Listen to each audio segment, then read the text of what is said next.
If you want to get in on the action, we want to hear from you. Email us at faderoutemail@gmail.com with your questions, comments, picks, segment suggestions, you name it. We want to hear from you.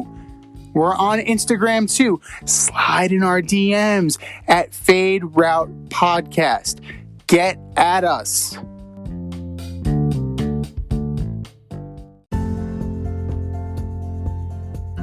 A little blue birdie told us we're on Twitter now.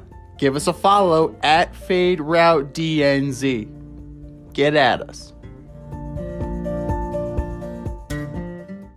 Welcome to the Fade Route with D and Z. Here are your hosts, D and Z.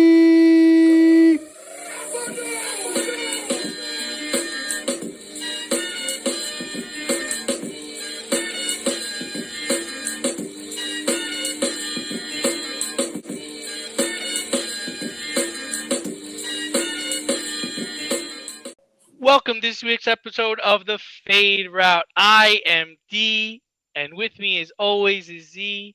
We got a great show for you tonight. We're going to talk about Jacob deGrom getting hurt again. Rob Manfred decides to crack down on foreign substances. Big tough guy. The NHL playoffs seem to have 4 evenly matched teams, so to speak. And we begin today's show with the NBA playoffs. Chris Paul and Kawhi Leonard are the new members of the Hurt Can't Play NBA All-Stars in this year's NBA playoffs. But which team has an edge? Which team is in more trouble? The Clippers or the Suns? What do you think, Z? Welcome back to the East Coast. Thank you very much, sir. It's good to be back. And a little bit of breaking news for you guys. I am no longer a Colorado resident. I am back home in New York City. And I could not be happier. Start spreading the news. I'm here back today. Yes, sir. And as far as who's in more trouble, it's hard to say because if Chris Paul has to miss a significant amount of time with these COVID restrictions, since he is in the COVID protocol after testing positive, even though he is vaccinated. So this is one of those rare positives, even though he is vaccinated. If he has to miss an extended period of time, that's definitely going to be a problem. But Kawhi Leonard with a knee, that is potentially devastating for the Los Angeles Clippers because playoff P, layoff P, layoff me. He's done it once. Okay? I haven't seen enough. I've seen enough of the negative of Paul George to form an opinion about him. Right? We have DeAndre Ayton. We have Devin Booker on the other side. And, they're young, they're unproven, but they're earning their stripes this year in the playoffs. We've seen enough negatives from Paul George that I already have an opinion formed about him. So without Kawhi Leonard, I think the Clippers are more dead in the water. They're only mostly dead, if I may quote Miracle Max. Chris Paul, again, with this particular situation, we don't know how long he's going to be out. If he gets 2 back-to-back negative tests, he's back in, and, the Suns are right as rain. So, for me, Kawhi Leonard, that injury looms much bigger for the Clippers. Yeah, I kind of agree. I think if it was Chris Paul who had the knee injury and Kawhi Leonard was dealing with COVID, then we would also probably say that the Suns would be in more trouble because, Chris Paul is such a valuable part to their team. The only thing I will say is Kawhi Leonard, if he's not able to come back, the Clippers won't have Kawhi Leonard, but they still have a solid team. They're probably not a championship team, but they're still solid with playoff P. Yeah. Reggie Jackson, who's been playing outstanding the last couple of games. And not that one. Not the one you're thinking about, boys and girls, the basketball player. Right, right. Marcus Morris, he's a solid player. Rajon Rondo's been struggling, but he's still he's been there. He's a veteran. He gets it. Pat Bev is just all defense, all heart, all the time. Kennard can shoot. Zubox, I mean Zbots or whatever his name is. He's a big dude. He makes big mistakes, but he's still a solid player. They're just they'll probably be able to beat the Jazz in one of the next two games, but they're not going to be able to win a championship. Now, with the Suns, I mean, like you said, it depends on how long Chris Paul is out for. Because we know what the Suns are without Chris Paul, right? They're not even a playoff team, which is kind of shocking considering Devin Booker is an all-world player. DeAndre Ayton is outstanding. Miles Bridges is a fantastic player. Like, they have talent, but for some reason they need that elite veteran point guard to make them go. Um, so yeah, I'm gonna say that the Clippers are in more trouble just because of the severity of the injury. It sounds like Chris Paul could be out a couple of games, but like you said, if he gets two negatives in a row, he could play. And I know they say this is rare, but rare my ass because I know so many people who have gotten this damn vaccine and have gotten COVID. So I mean the poor Glaber Torres got COVID, then he got the vaccine and he got COVID again. Well, I mean, that's just Glaber Torres' bad luck. And same thing with Chris Paul. Chris Paul is not one who is exempt from season crushing, playoff crushing injuries. Houston Rocket fans can attest to that. But, you know, we're just going to go with what's going on as far as the medical goes. And the fortunate thing for them is that they're resting right now. They're not playing. They don't have a series to play because they swept their competition. So, this gives the Suns an advantage in that regard. If the Clippers or the Jazz do advance, game one probably goes to that team just for the simple fact that, rest versus rust. They haven't, the Suns just haven't played in a week. So that momentum, that building of momentum, coupled with a missing Chris Paul, will definitely lose them game one. Now, over the course of a series, I'm still going to take the Suns over either one of these teams right now, even with Donovan Mitchell playing out of his mind, even without playoff P, going back in time to when he was an Indiana Pacer and putting a team on his back. So it's one of those things that it's bad for the Suns, but they definitely caught it at the right time. Yeah, I mean, when the news first broke about both players, you texted me immediately and you're like, what does this mean? I was like, man, it means the Nets are probably going to win the championship because there's nobody really to stop them. As we see as their series is going on, and Kevin Durant seems like an unstoppable force. And this is like the eighth All-Star to get hurt. So you have the 76ers with Embiid who's playing on one leg. The Nets are playing without James Harden, Kyrie Irving. Now you have Kawhi down, CP3 down. The Nuggets were out without Murray. Anthony Davis went down for the Lakers. The Hawks are really the only team that's really healthy at this point. Agreed. And the Hawks, even though they are healthy, they're not talented enough to make a run. So while it would be very tempting to say that they're hot and they're healthy, they're just not good enough. Yeah, they're young. They got some. They have time to develop, and they've shown that they're going to be there. But injuries definitely marring this NBA season. Another injury that came up in another league, Major League Baseball. Jacob deGrom had to leave last night's game with right shoulder soreness, and that was after pitching 3 innings. You're my Met fan. Cause for concern? Anytime you have a player that is the best at his position and he's repeatedly getting hurt, as fluky as it may seem, it is cause for concern.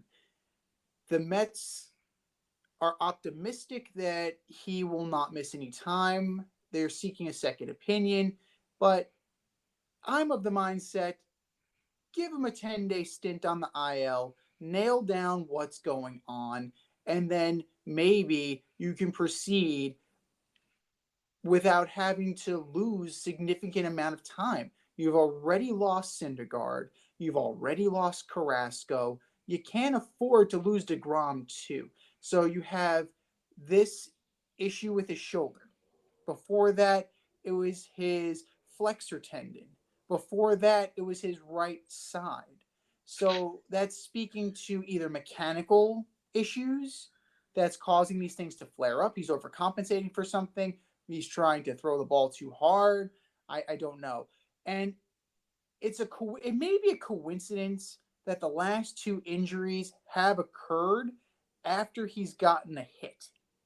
So I can't say with any modicum of certainty that he's hitting, therefore he's getting injured. I'm not going to say that, but all I can say is you have to protect your asset and just look at the numbers. 6-2, 0.54 ERA, 67 innings pitched, 111 strikeouts, half a whip. His whip is 0.5, and he's driven in more runs at 6 than he's given up all year in 4. You can't afford to lose this guy long term, especially being down 2 starters already. David Peterson finally pitched a good game, so he's iffy. Stroman is your de facto ace right now. That scares the shit out of me as a Met fan. And you have a bunch of guys named Bob. It's just let him take a 10-day vacation, figure out what's going on, and take it from there. I mean, here's my thing. I watched this in live time. Okay, I watched it happen. He got hurt, and my immediate thought was, "Oh man, this is not good. This is the second time or third time." I'm like, "Jesus, guy's always hurt." But then, as the game went on, I was like, well, wait a minute. This guy, right, had shoulder soreness after striking out 8 of the first 9 hitters. Right. I mean, what does he expect? I'm starting to think that this is the cause of doing business, right? He's having these injuries and he's feeling the way he's feeling because of the way he's pitching. He's destroying every lineup that he goes against. Just like you said, he's got a .54 ERA. He's got half a whip. This is the cost of doing business, man. Now listen, the Mets are 10 games over 500. They're 5 games ahead of the Phillies. Now I get it. He's their best pitcher. He's probably the best pitcher in the league right now, right? But he also pitches every fourth or fifth day. Okay? They don't even always win the games he starts. So is he that important? Is he going to sink this ship? I don't think so. I really do think it's fine. Every week, like I said, he's slaying every lineup he goes up against, and every month he seems to be coming out of this with another ailment. I think it's fine. It's because of the way he's pitching. Maybe he needs to dial it back a bit. Maybe that's all it is. Instead of hitting 101 on every fastball you throw, why don't you do it Verlander and drop it down to 95 and then jack it up to 97, 98, 99, 100 when you get into later innings? Maybe it's just a matter of that. Maybe he needs to change the way he's pitching. I mean, the dude is just unhittable right now. No, he's a definite monster. And if you look at if you look at his numbers in conjunction with his offensive numbers, he's an MVP candidate. And I disagree with the fact that, maybe he needs to dial it back and that the Mets are, not that the Mets are better off without him, but he's not as valuable as you think because you need to take into account, and this is where WAR is a useful stat. It's not the be all end all, and you can't adequately calculate since there are multiple ways to calculate it. But You put some guy from AAA in Jacob deGrom's spot, Sean Reed Foley, perfect example, the guy who came in to replace him. He's not Jacob deGrom. So, yeah, is he going to get you 5 innings? Maybe. Is he going to give up 9 runs and get bounced in 2 1/3? Also, maybe. We don't know. The guys that are coming in to replace him just are not as good. And the Mets are 10 games up. Yes, they are 10 games over 500. I understand that. It's a little bit of fool's gold right now because they have not played the same number of games as everyone else. They're going into a series with the Nationals. They got a doubleheader on Saturday. They have a doubleheader on Monday. They're going to have all of these games coming up fast, and they're going to lose their fair share of games. So I think, as an abundance of caution, you know, yeah, take it on the chin now so you have your prized possession in September when it's important for the playoffs. Are you in need of air care maintenance or service? I have the company for you. Air Care Technicians. They service the Westchester and Northern Bronx area and can help you with all your heating and cooling, maintenance, and service needs. Just give them a call at 914 315 1547. Again, that's 914 315 1547. Or shoot them an email at aircaretechnicians@gmail.com. These guys are the real deal as they are veteran owned, licensed, and insured. Make sure to tell them that D&Z sent you. Well, one thing that was good was after the game, he didn't blame it on spider tack and he didn't blame it on sunscreen. He just basically got hurt. But MLB's cracking down on foreign substances. Rob Manfred's giving out vacations to anybody who gets caught using a banned substance as a pitcher. What do you say of our good friend Rob Manfred on his new foreign substance policy? Really, Rob? 10 games paid. 10 games paid. You couldn't have been lighter if you tried. Now, Garrett Cole in a press conference is, doing the whole Jerry Maguire thing. Help me help you. Let's come to an agreement because we need it. We need to have something on our hands in order to, maintain a grip on the baseball. And no, you don't. That's what the rosin bag is for. Okay? That is the legal element that you can use in order to enhance your grip. Everything else is circumventing the rules, and everything else is illegal. Plain and simple. Now, this is a limp dick chance, a limp dick punishment for it. If it's as bad as you're making it out to be, if you are equating it to steroids like some pundits are, 10 days paid, that's just not it. The first, how many games do you get if you pop positive for steroids? 80? Yeah, I think it's Yeah, 60 or 80, yeah. that sounds a little bit more like it. Hit them where it hurts. And if you're just going to do 10 days, sorry, you don't get paid. You know what? And if Tony Clark doesn't like it, he knows where to find me. Like, if Rob Manfred wants to have some coyones, that's what he needs to do. But it's just not. It's just not gonna have any teeth. I mean, 10 days with pay is a joke. I mean, listen, my job gives me 10 days paid every year, and they call it my vacation time. Uh, if I'm a player and I use a substance this is not going to deter me from using the substance. Like, it's not going to deter me from stopping to use it, especially if I'm using it to get a grip on the baseball and not using it to really give me an advantage, making it curve more, making it break harder on my pitches. I really just don't understand the logic here. We spoke about this in the production meeting. Astro players got no penalty for stealing signs. They stole a World Series.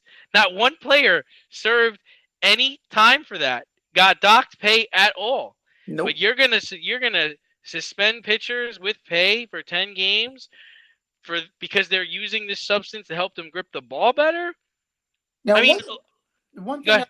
want to Yeah, add go to ahead. that is that you also have an admitted cheater right now in Tyler Glasnow, who is out with a UCL tear, a partial UCL tear. Granted, most guys pitch through that. Harvey did, Tanaka did, My to very, sister did. to varying degrees of success. But you have an admitted cheater on your hands. Granted, he's on the IL. If you're Rob Manfred, what do you do when he comes off the IL? He admitted he did it. He did it. Are you suspending him? That's a good question. It's a really good question. But I mean, we spoke about this too. It's like over under 5 players getting hurt from this new rule. We're already at one. We're already at one, and it's a pitcher, and I didn't expect a pitcher to get hurt, but I'm gonna let that count towards my quota because I immediately told you over because I think a lot more players are gonna get hit, are gonna get hurt because of this. I didn't expect a pitcher it to happen to a pitcher, but hey, I'll count it. I really wasn't expecting this. I don't know what to say, but yeah, I mean, I think a lot of players are admitted cheaters, and you're going to see that. I mean, I think they already did the stats, and they've seen batting averages go up and runs going up ever since he just started talking about it. Yeah, in the past week, since they bandied this about, the major league batting average went from 232. Well, let that sink in. You're only getting a hit 23% of the time. That's fucking pathetic. The entire league, 23%. Since this crackdown was announced and teams have been quitting cold turkey, like ironically, Alex Cora and the Red Sox, the mastermind behind the Astros cheating scandal and the Red Sox cheating scandal, he's been having them quit cold turkey. As a league, it's gone up to 247. Still mediocre, still terrible, but enough evidence to indicate that it was a serious enough problem. You can argue that it's it's not the right time to implement it. Maybe you wait until after the All-Star break. Maybe it's a timing issue. I can see that. I would concede that that would be fair, but yeah, I mean, as it turns out, when we were talking about this in our bullshit or no shit segment from a couple weeks ago, it looks like it's going to improve offensive production. Yeah, and there's no doubt that all teams are, and all, not all pitchers, but I think all teams are using it in some way or another. And the pitching coaches probably know about it, and they're probably telling them to do it. Uh, one of the things that happened this week, well, not this week, but in the last couple of weeks, we had Josh Donaldson come out and pretty much call out Garrett Cole for using the spider tack and saying there are numerous pitchers that are using stuff to grip the ball that makes the ball move the way it's not supposed to move and makes the ball unhittable, which kind of created this whole investigation and kind of led to this stupid thing in play that Rob Manfred decided to do. But then on the other side, you have Pete Alonso, excellent hitter for the Mets, coming out and saying, hey, let them use whatever they want. I'd rather them use it so they have control over whatever they're through doing, and I don't get hit in the face with the baseball. So, whose side are you on here? Are you in Josh Donaldson's camp or are you in Pete Alonso's camp? Pete Alonso says a lot of things. He also said that Major League Baseball manipulates the ball based on the free agent class. So you got to take some of what Pete Alonso says with a grain of salt. That being said, if we are really concerned about the health and well being and player safety, you need to come up with some level of compromise. You can't throw the baby out with the bathwater. But if you can come up with something that is legal, like, hello, the rosin, which is on the backside of the mound exactly. for everybody to use.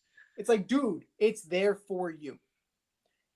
So maybe that's what you need to do. Rosin and only rosin. You can't wear sunscreen. Pine tar. Maybe these eight random checks are gonna work out. But I'm with Pete Alonso to some degree. Josh Donaldson just sounds petty all the time, and I can't really get with him because his launch angle theory has single-handedly ruined baseball. Yeah, I'm with Pete Alonso too, but I agree with you. I'm with it to a certain degree. Like don't abuse it. Um, I think it's fine to use it to actually grip the ball better.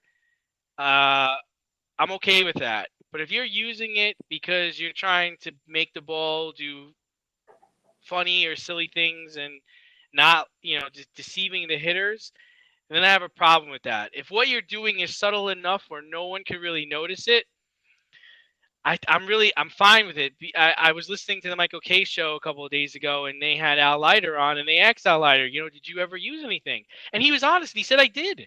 He's like, I didn't do it every game, I didn't do it every inning, but at some point I felt like I needed a better grip, and he had some concoction that he had put together that he was using. He didn't give away other players, but he said a lot of other players were using different things. And he's like, I didn't want to have to go to the back of the mound after every pitch and grab the rosin bag. He's like, yeah, the game would have lasted 4 hours. And I was like, with you Al pitching, it always lasted 4 hours. Cutter, cutter, cutter, backdoor cutter, Home run. cutter, cutter, home run. So that's the problem. Is some of these things have been in play for a long time, and now you're asking players to do without it. Now this glass now thing is just ridiculous. It's like, dude, if you're relying on this stuff to make your pitches move or to and now you have to overcompensate, and because you're overcompensating, you're getting hurt, then you're an idiot. Uh, you got to be able to pitch without this stuff. And this stuff should be able to just help you grip the ball if it's just a hot day, or if it's raining, or if you're just you got maybe you've got a blister, or you're having a cramp in your finger. Like, there are reasons why I think it's okay. However, if you're abusing it to get more out of it, then you need to be taken out. I agree, and I'm not gonna do what Josh Donaldson did, and when he basically called out Garrett Cole, but Tyler Glasnow was a mediocre pitcher when he was with Pittsburgh. Now all of a sudden he's lights out in Tampa Bay. A lot of that has to do with the fact that Kyle Snyder is a pitching whisperer, or maybe he just got better shit. Yeah, So it's six of one, half a dozen of the other. Maybe a little from column A, a little from column B. But you know, as you're progressing, summer it gets hot. You're sweating. It's there's gonna be little beads of sweat on the ball. It's gonna get slicker. You're gonna need something. I get that. So Major League Baseball needs to come to some sort of agreement with the players to either, you know, come up with something that they produce, which was another theory, another positive argument. Just come up with something. Just put something out there that you endorse that they can use. Which yeah, fine. I mean, I suppose that's okay if it's bullfrog and water in like a spray bottle or something, or like a rag. Well, yeah. whatever. Get But everybody on the same page. bingo. Yeah, and the other thing is like, you let these hitters put all this pine tar on the bat, and the gloves they wear, and the sticky shit they put on the bat. Like, I mean, you got to give the pitcher something. You got to give him something. And now you're talking about moving the mound and all this other. You got to throw him a bone here. And maybe it becomes some of the things like you said. Okay, bullfrog and water is okay. Spider tack is not okay. Or maybe it's suntan lotion is okay, but you gotta come to some medium, and then get rid of the rosin bag. Screw you. Then you get the rosin bags out. Then it's stupid that it's even back there, honestly. Yeah. And the other thing is, figure it out, man. Figure it out. Throw the fucking fastball in the outside corner. Become a location pitcher. Is that so bad? No. Tom Glavine and Greg Maddux lived on the black their whole freaking careers. Try it out. And think about it. If you could have that pinpoint level of control with Tyler Glasnow's stuff, you'd be unhittable. You'd be unhittable anyway, Maybe you're just regardless. not a big league pitcher. Maybe you need to go back down to the minors and toss that shit down there. How about that becoming part of a reality? Well, Sorry. it worked for Roy Halladay. I mean, sorry. I mean, is that such a bad thing? That just might be it. Maybe some of the guys that are up here shouldn't be up here. If you got to rely on that stuff to get you by, I, the big leagues aren't for you, bro. Especially with the relievers now, they're just taught rear back and throw as hard as you fucking can. It's not, aim for the glove. It's just max out. And if it hits the glove, great. So I there's got to be something because somebody is going to get Pollard. Somebody else is going to Yeah, get Pollard. yeah. That's the other danger. That's the other thing because if I'm a guy who, I've been using this stuff the whole time, and I've got my contract, and I need this stuff to get people out, and now you're gonna take it away from me. Well, I'm gonna keep trying to do what I'm doing, and if someone gets hurt because of that, what am I gonna do? Moving on. Back to the NBA playoffs. The Bucks are taking on the Nets in Milwaukee tonight. Harden is available. Kyrie's out. How can the Bucks take the Nets to Game 7? They're actually winning right now at going into halftime. Harden's at the line right now, and nope, missed. So he has 13 points right now. And if you are Coach Budenholzer, you got to take it to the rack. You cannot get into the game of trying to shoot threes with the Nets. Your team's just not good enough from the 3-point line to make it happen. You have a dynamic player in Giannis Antetokounmpo. He's a beast. Give him the rock and just drive to the basket. This is why you got Drew Holiday to drive to the basket and facilitate. Yeah, Don't yeah. don't deviate from that plan. Stick to what got you here. And changing it up willy-nilly to try and match up with the Nets shows me that you guys are dead in the water. Yeah, so I got 3 ways for them to move this game to Game 7. All right. Now it's halftime. I understand it's halftime of Game 6, but hear me out. Hear me out.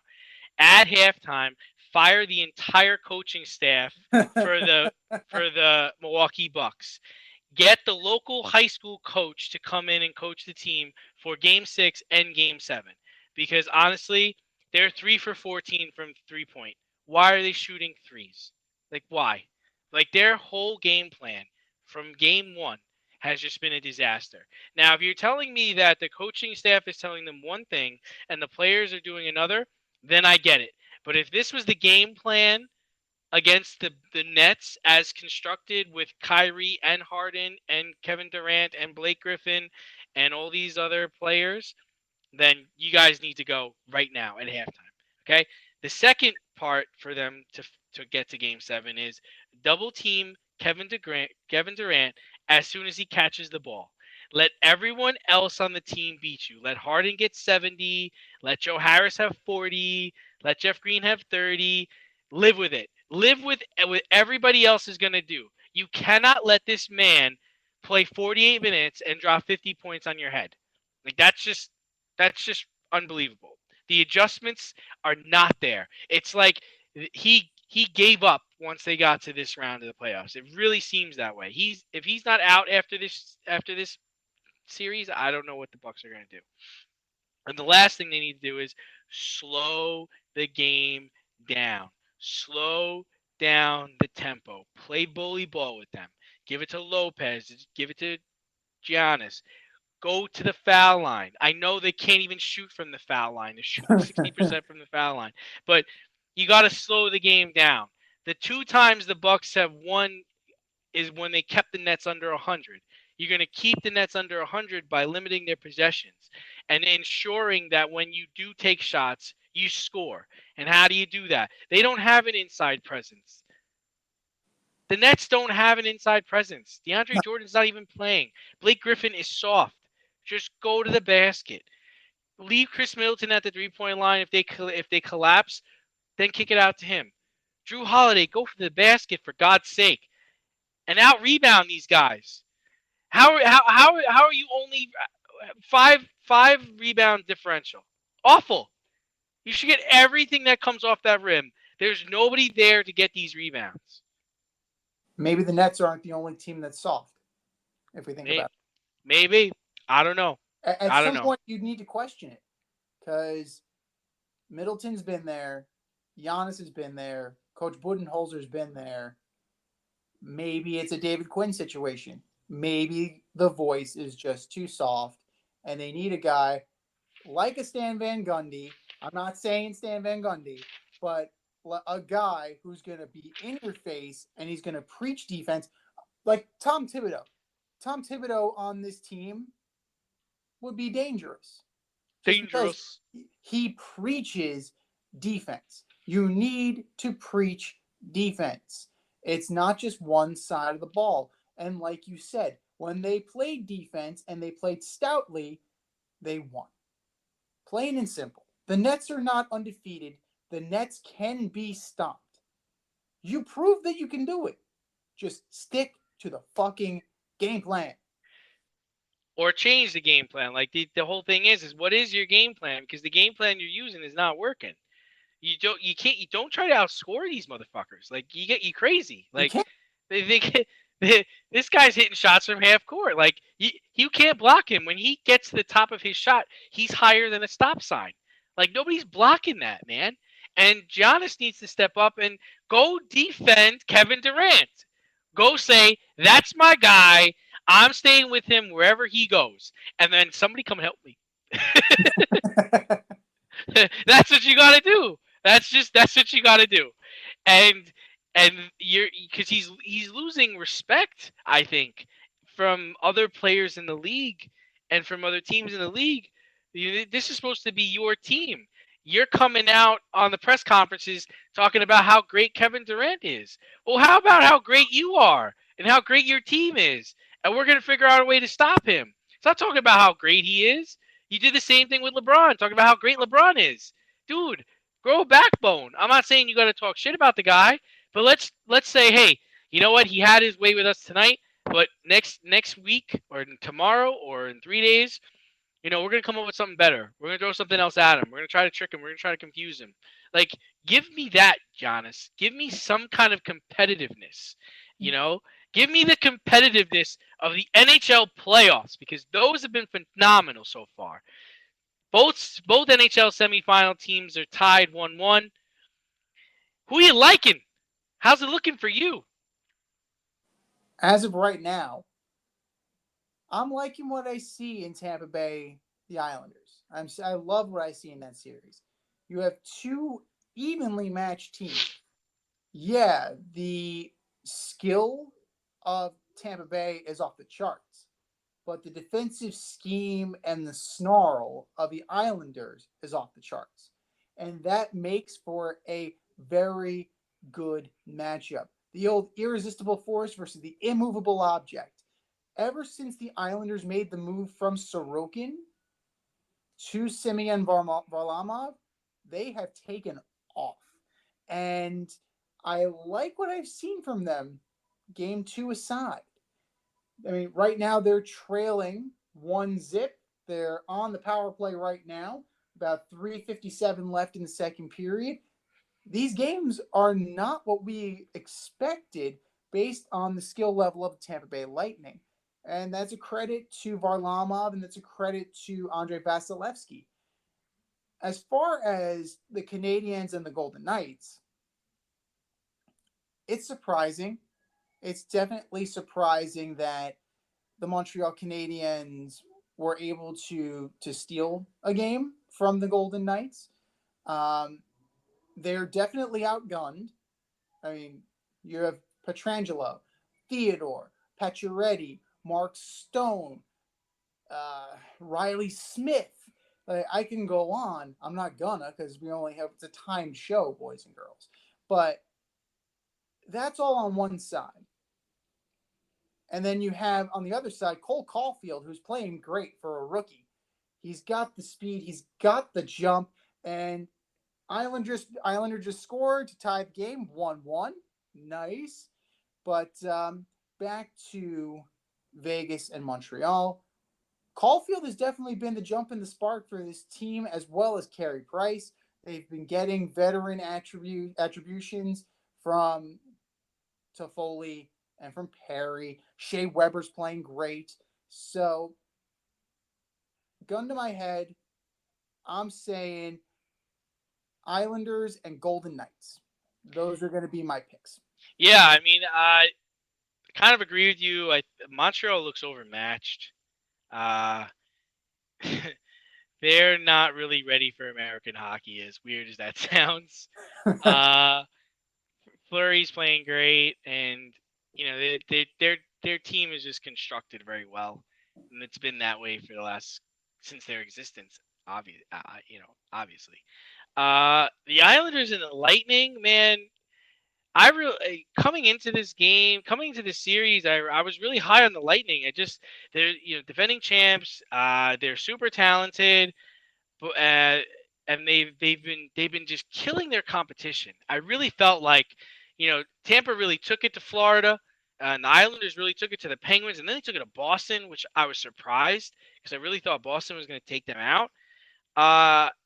And usually, you know me, I always say to be the man, you got to beat the man. But in this situation, I am tipping my cap to the New York Islanders. I think they're going to take this series in 6 games. And it's like you said, it's like the Tampa's super talented, but it's just the way the Islanders are built, and it's that Barry Trotz hockey that they play. They got the better coach, I think, and they went down to Tampa and they took game 1. And like you said, it's tied right now in the second period. They're fighters, and yeah, I'm going with the Islanders. I'm glad you came around.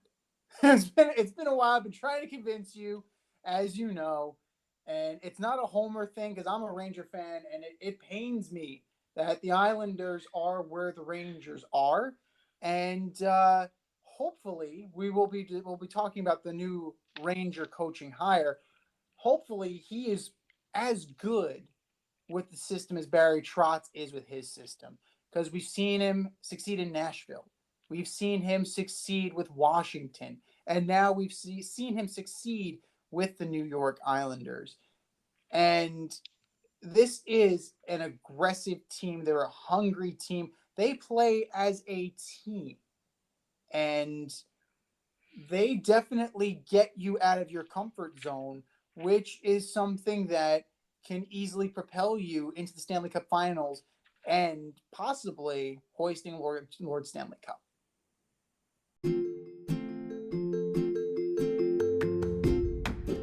You can't help but smile when you see a balloon. The simplest occasion is a party. Westchester Pop Stars, located in New Rochelle, New York, offers balloon styling and decor for all life's events. Birthdays, anniversaries, weddings, showers, school and corporate events, store openings, or just because. Westchester Pop Stars takes balloons and shapes them into works of art, creating decorative installations for your special occasions.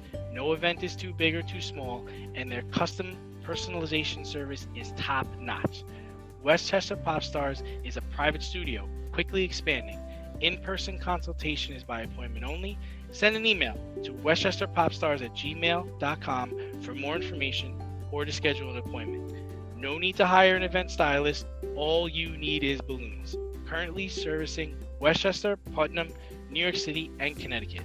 To find Westchester Pop Stars, search for them on Instagram, Facebook, or Google.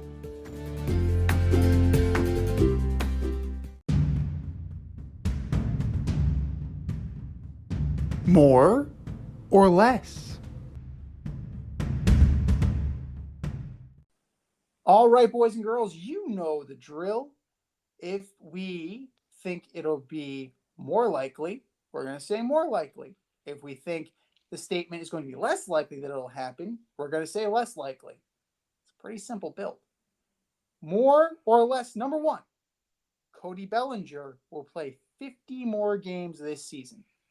Man, this guy is killing my fantasy team. He's only played 16 games all year. Definitely less likely. Even with 100 games to go, there's no way this guy is just going to come back and start playing. First, he had a hairline fracture in his leg. Now he's got hamstring issues. Dude, you're playing baseball, not football. Why are you constantly getting hurt? So, out of a possible 70 games this year, he's only played 16. I'm going less likely. I'm going less likely as well. And it was a little bit of a typo in our production meeting when I formatted the show. I think I kind of spoiled my answer. I don't know if he's going to play 50 games this year because you have the hairline fracture and you have the hamstring injury. And hamstrings are tricky. We've seen that time and time again. It can flare up. You can feel 100%. It can get tight on you. You can pull it again. You can overcompensate and hurt the other leg. This complicates matters further. And He seems looking, like the kind of guy that gets hurt wiping his ass in the bathroom. well, the glute strain. I mean, I could see that. My Or back, my back. how did you hurt your flexor tendon? I don't But want to talk about it. but just look at the numbers. When he's in there, he's not that great either. 62 at bats, only 14 hits. It's 226, one homer, 10 ribbies, a 324 on base percentage. That's respectable. 323 slugging. Like, it's just not cutting the mustard this year. How much of that is because he's overcompensating for being hurt? Like, I don't know that. I'm not in Cody Bellinger's body. But even last year during the World Series, he was hurt. But I think at this point you need to start questioning whether or not Cody Bellinger is just going to be that kind of player. Because right now, you're telling me that the Dodgers wouldn't be better off without Jock Peterson? I think they would want that one back. Yeah. More or less, number 2, Vladimir Guerrero will win the American League Triple Crown.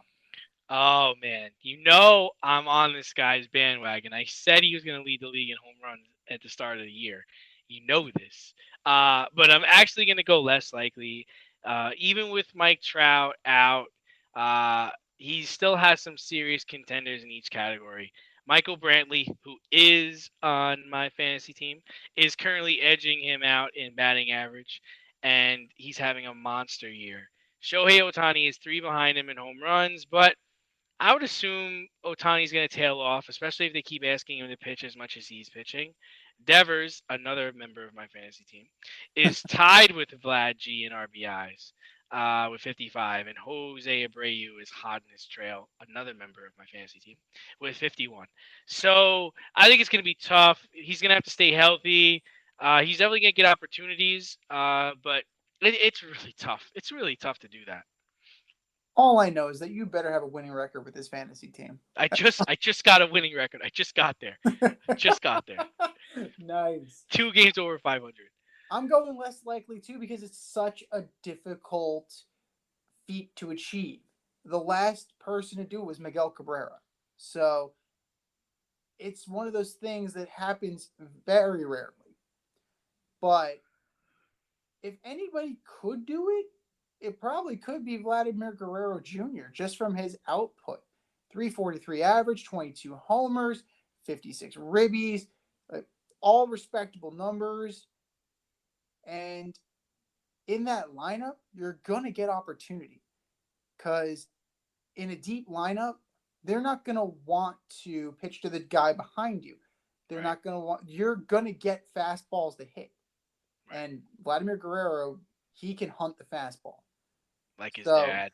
Like his dad. Well, his dad could hit anything. And Vladdy Jr. has proven he can do that too. I haven't seen him try the old cricket one yet, but we'll see if that happens in the future.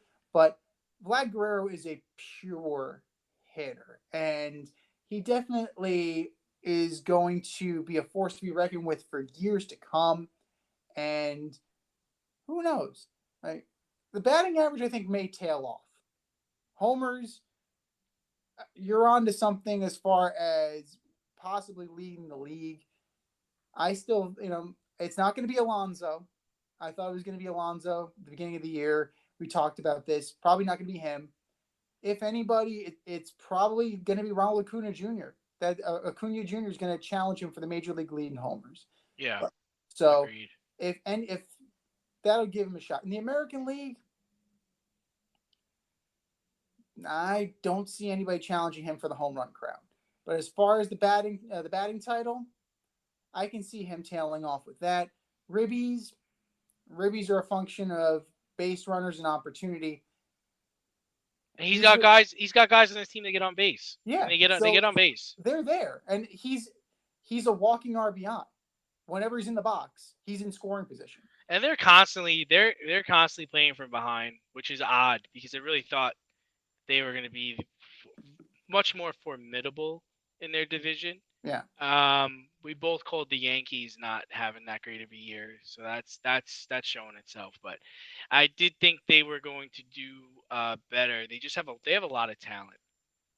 They do have a lot of talent, and one or two more pitching acquisitions, and I think they'll be right back in the hunt for the American League East title. Do you think not being able to actually play any home games has hurt them? I don't know. I can't say. I mean, they're playing in Buffalo. They're playing in front of a home crowd. So, it's not like they're playing in a bubble. So, I Yeah, don't you think. obviously haven't been to Buffalo. Well, I, I don't think it'll be that much of a home field advantage to go back to the Rogers Center. If anything, it'll hurt their pitchers more because they're homer prone now. You put them in the Rogers Center, they're going to be even worse. So I think they're actually helped a little bit from the fact that they're not playing at home right now.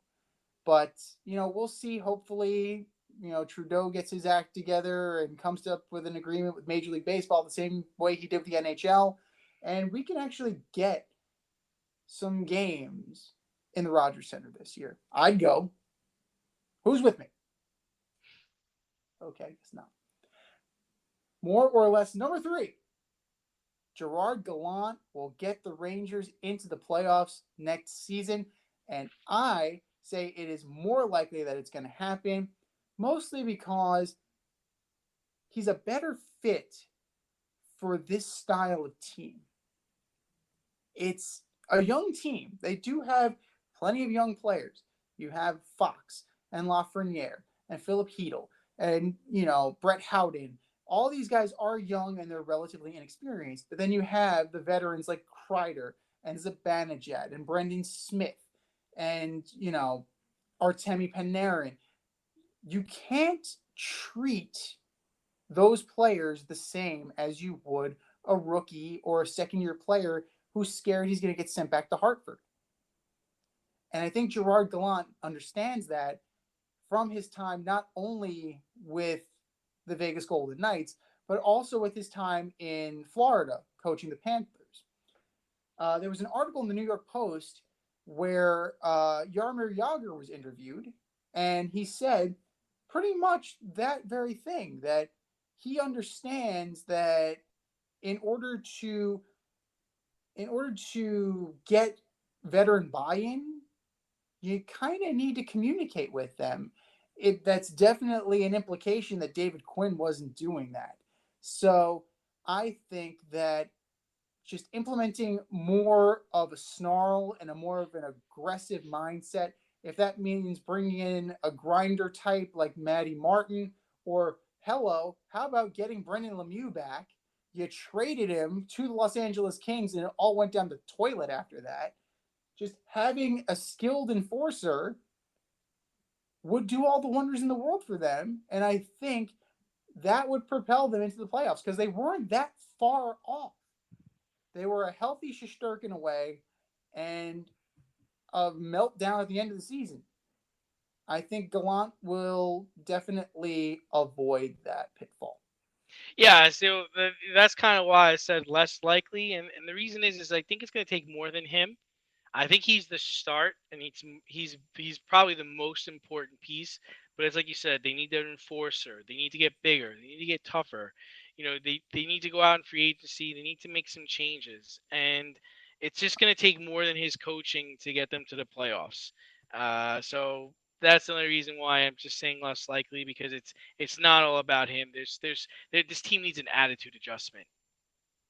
Well, it's been gutted from the inside out from the front office, so it's definitely begun. We'll see if the players react accordingly. And bonus, more or less, number 4, Calvin Ridley will seamlessly replace Julio Jones. Yeah, I'm gonna go more likely on this. He had 90 receptions and 1,300 yards last season. I think he's going to have an AB like season. When I say an AB like season, I don't mean like assaulting people. I mean that he's gonna have a year like AB's first year without Mike Wallace. I don't know if you remember that, but he had like 129 receptions and 1,600 yards. Like he went nuts, and then he kind of continued on this career where he was averaging over 1,000 yards and around 10 touchdowns for like the next 5 seasons. So I see that for Calvin Ridley. I'm going to go less likely just from the simple fact that he was able to be a bookend for Julio Jones, and who is going to be the bookend for him in order for him to ascend? Is that Russell Gage? Is that Kyle Pitts? I don't know. Ridley's definitely the goods, right? You have 26 career touchdowns, 3,000 career yards, 217 career receptions. He's the goods. It's about the other guys around him that will make him better. And I'm not sure that they're good enough. I mean, granted, last year in 15 games, he did score 9 touchdowns. So it remains to be seen because Julio played in 6 games last year. Got to go and look at the stats. You have to go take a deeper dive into how many of those touchdowns were scored in games where Julio played versus games where he didn't play. Got to go look at that a little bit more. But if they believe in him, he's going to get all the opportunities to be the next Julio Jones. And he's certainly talented enough to take the mantle. We just need to see him take the next step.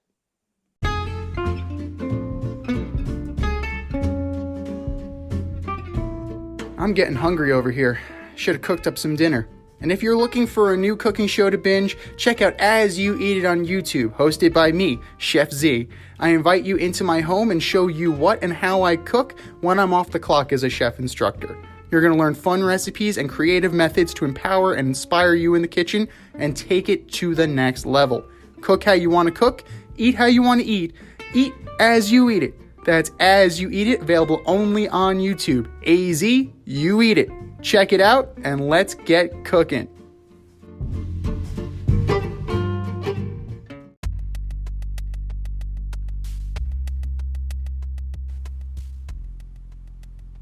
Order up! All right, boys and girls. There's been a lot of movement in the NBA coaching carousel. That's why we are going to order up the best available NBA coaching jobs from 5 to 1. Who you got, D? I think my list is going to really surprise you, but I'm going to start out at number 5 with Portland. And they have Dame Lillard, they have McCollum, they have Carmelo, they have Nurkic, but they're in the West. And for some reason, like we talked about last show, they just can't win games. And I don't know if a coach is really gonna change that. Number 4 is the Pelicans. Zion is there, but management seems to be a bit impatient with their coaches. They've just fired Stan after 1 year. Alvin Gentry had 5 years, but he only got 1 year with Zion. So I'd proceed into that situation with caution. My number 3 is the Washington Wizards, and mainly it's because Bradley Beal and Russell Westbrook, and they have playoff talent. Like they can make the playoffs. They're probably one or two players away from contending. And I think the shortened season kind of hurt them this year. I think next year with a long season and hopefully better health, they'll compete a little better. My number two is the new opening, the Dallas Mavericks. Rick Carlisle deciding to step down there. I think it has to do with Don Nelson getting released or leaving after 24 years. Doncic doesn't seem to be happy with that move either. But you have Doncic. They really just need one more guy. You see what the Hawks are doing. You should be the Atlanta Hawks right now, and they're not, and that's a problem. And I thought they played well. It may have to do with the fact that they're in the West, but and Doncic has a lot more time to develop, and he's going to be a Maverick for life, it seems. But that would be the second most appealing to me, and the number one job, in my opinion, is the Orlando Magic job, and this is because Really? they have a top three pick, right? There's low expectations. You could totally suck this year, and you're still going to keep your job. You're in a small market. They have a talented point guard in Cole Anthony. So, yeah, that's the job I want. I'm in Orlando, Florida. I'm the little brother for the Miami Heat. I have a top three pick, possibly the number one pick, and there's no expectations here. So all I could do is go up. I can't really do much worse than what's been going on.